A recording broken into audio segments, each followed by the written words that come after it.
Salve, camaradas! O tema do vídeo de hoje é: não existe alternativa ao neoliberalismo?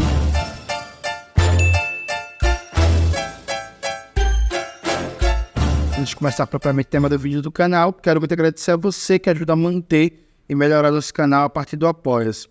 Seu apoio é fundamental para a gente continuar o nosso trabalho. Note, é madrugada de terça-feira, eu deveria estar dormindo, meus olhos já estão inchados. Mas eu estou empolgado, eu estou animado. Por que eu estou animado, gente?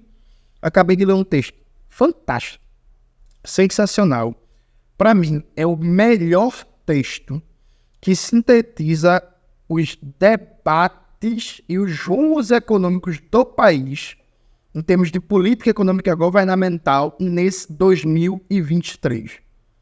O texto é longo. É fácil de ler, em algumas partes não, em outras sim. Em outras partes tem muito um economês, mas não é um economês desnecessário, né? Tipo assim, é um economês, enfim, do tato da economia. Então, quem não está tão acostumado com o texto da economia, pode estranhar uma parte ou outra, mas não é um texto difícil de ler. E é um texto, incrível. Na moral, toda militância tem que ler. Toda militância precisa ler.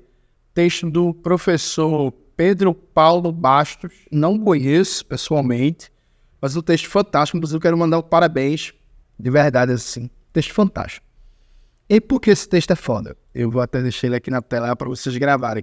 Foi publicado no site A Terra é Redonda, que eu amo o nome desse site, A Terra é Redonda, e não existe alternativa. É uma pergunta, né? Por que esse texto é foda? E 3 coisas, aliás 4, né? Eu falei 3 coisas e estou fazendo 4. 4 coisas. Primeiro, é um dos melhores textos que eu vi. Tem vários outros que conseguem sintetizar isso bem, como os textos do Antônio Martins, em outras palavras, sobre o novo arcabouço fiscal. É um dos melhores textos que eu vi, sintetizando o sentido do novo teto de gastos, né? Do novo arcabouço fiscal, do novo regime fiscal sustentável e tal. O Pedro Paulo, ele mostra, basicamente, um negócio que eu venho falando há muito tempo. Gente, acabou política keynesiana, acabou política desenvolvimentista, acabou. O novo teto de gastos, ele segue uma lógica de austeridade, segue um modelo de teto de gastos do governo Temer. Não tem mudanças institucionais, mas segue no pilar central o modelo, e ele promete entregar a menor média de gastos da nova República Brasileira, com exceção do período do teto de gastos antigos do Temer.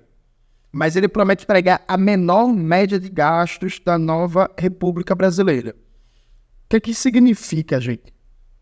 A nova República, montada ao final do regime empresarial militar, não entregou nenhuma transformação estrutural para o povo brasileiro.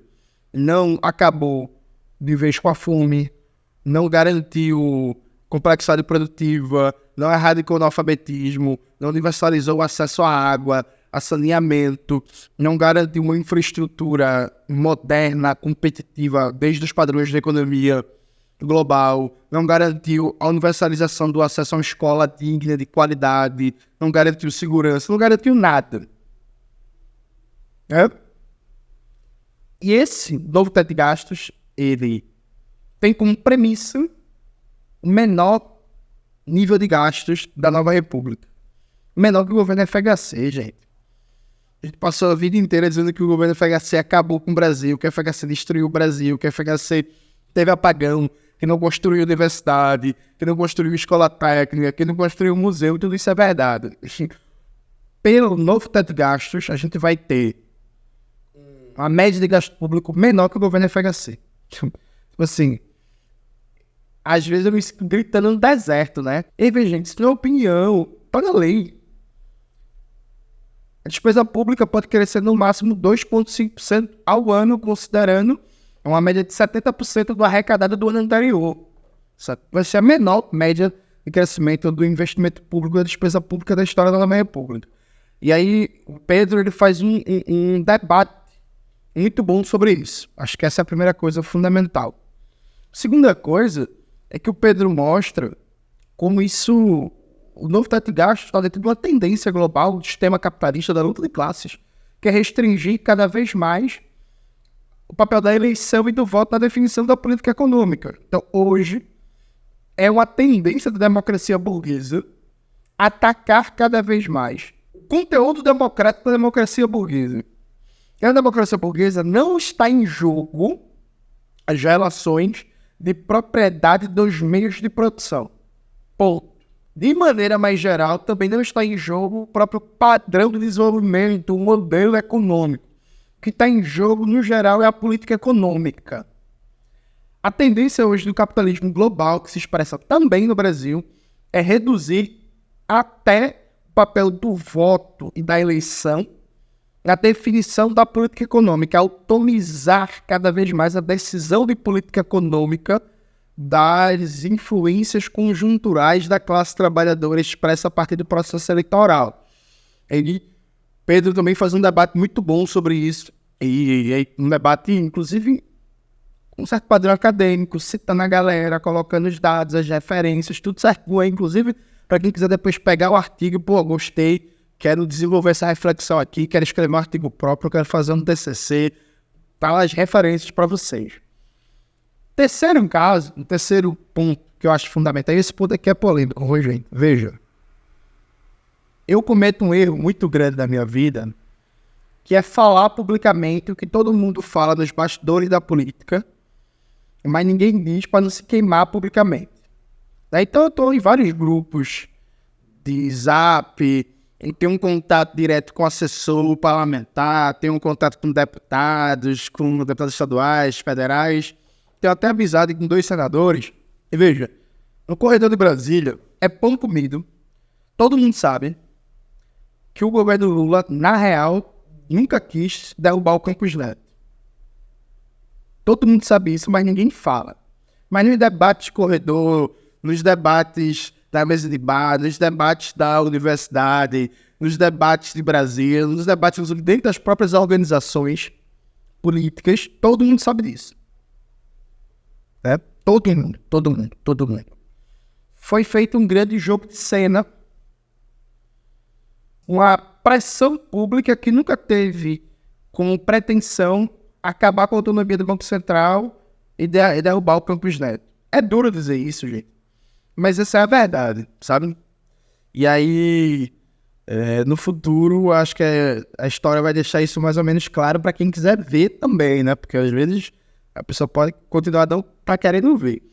E aí, isso que eu falei é responsabilidade minha, eu não estou dizendo que isso está no artigo, não. Isso é uma afirmação minha. É isso, ninguém diz, mas todo mundo sabe, mas eu estou dizendo que eu não tenho medo de perder seguidor, não tenho medo da galera tentar me cancelar da internet. Gente, algumas pessoas, nos últimos tempos eu vivo perdendo apoiador aqui no canal, porque a galera não gosta das críticas que eu venho fazendo na política econômica tocada pelo ministro Haddad e a vida. Mas infelizmente essa é a verdade. E o Paulo, ele mostra, essa parte é muito boa, que existe uma confluência ideológica, gente, entre o Banco Central e o Ministério da Fazenda, viu? Não existe discordância fundamental nenhuma, não. E aqui, convergência entre o Ministério da Fazenda e o Banco Central. Tá aqui, gente, é uma análise, veja, é uma análise que não tem desonestidade, não tem mentira, das declarações públicas do Ministério da Fazenda, do Ministério do Planejamento e do Banco Central, mostrando que há o mesmo diagnóstico.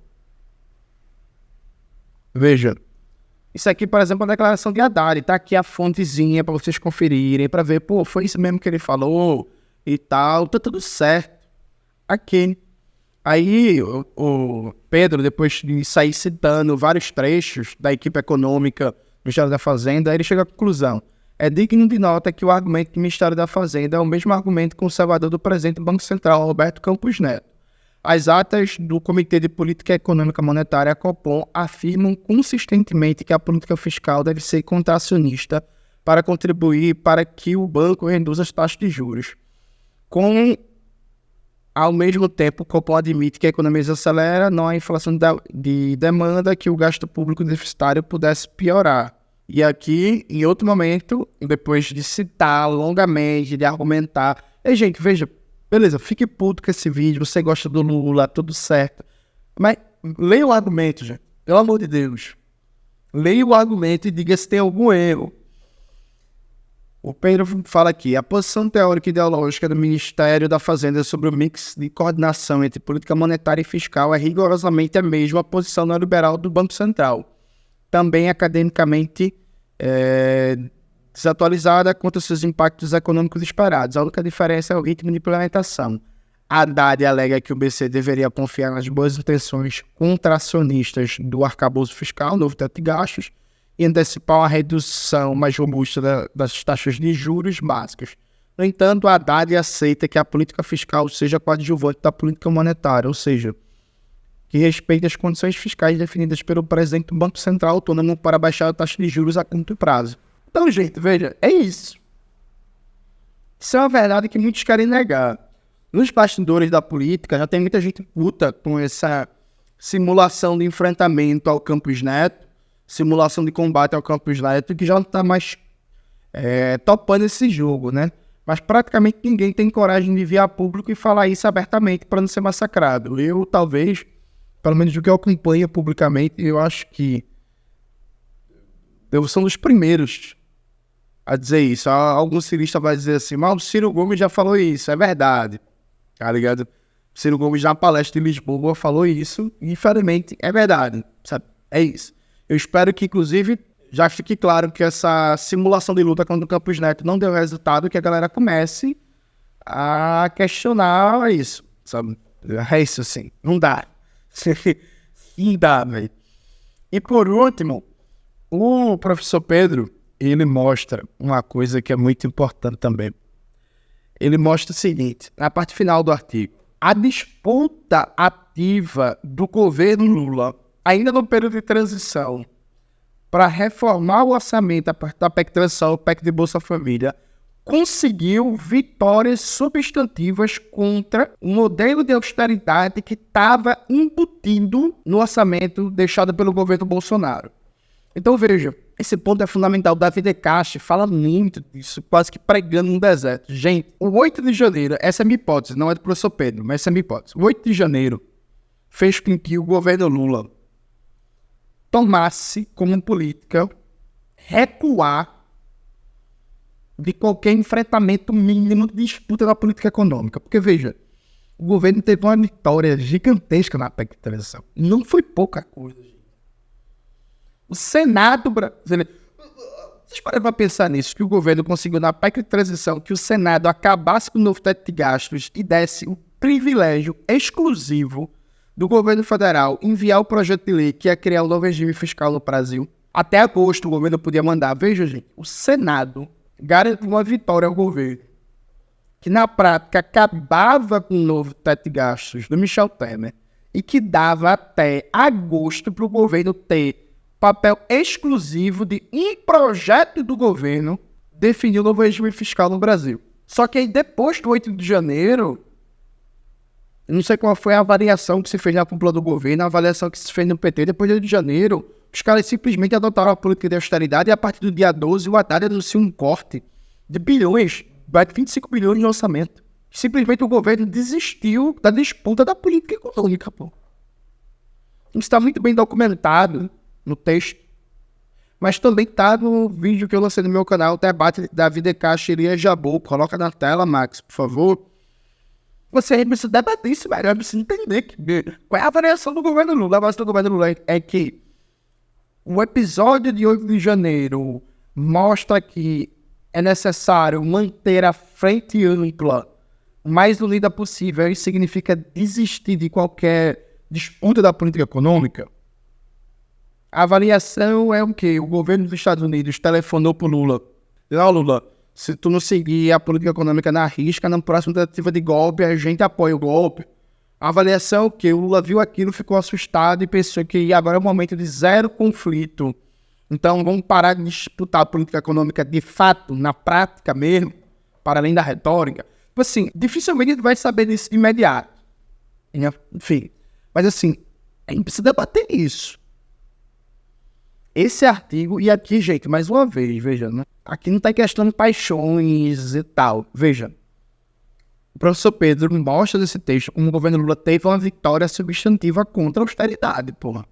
para a PEC de transição. Foi o que aconteceu, que o governo conseguiu ganhar uma batalha importantíssima contra a austeridade no período de transição e no comecinho do governo, e depois simplesmente deserdou dessa luta. E o que foi que aconteceu? A gente precisa debater isso, precisa ter uma explicação sobre isso. A mídia burguesa nunca vai perguntar isso, né? Mas era esperado que a mídia progressista fizesse essa pergunta, né? Mas às vezes parece que a mídia progressista tá mais chapa branca para a austeridade que a mídia burguesa. Enfim, gente, leiam esse texto. Não existe alternativa, publicado em dia 23. Vai estar na descrição do vídeo, eu vou colocar aqui nos comentários. Texto do Pedro Paulo Bastos. Fantástico, sensacional, sensacional, sensacional. Sem dúvida, a melhor síntese que eu li esse ano sobre política econômica no Brasil, sobre as disputas em torno da política econômica, sobre austeridade, sobre ideologia, sobre neoliberalismo. Assim. É fantástico. Leiam, divulguem, façam um grupo de estudos, divulguem num grupo de WhatsApp, manda pra galera, ó, pô, tu viu esse texto aí que o Jones indicou, ele falou que é massa, dá uma lida aí. Na moral, façam isso, porque esse material precisa circular. É isso, galera. Espero que vocês tenham gostado do vídeo de hoje. Não se esqueça de se inscrever no canal, ativar o sininho, curtir esse vídeo, compartilhar e tudo isso que vocês já sabem. Um beijo e até a próxima.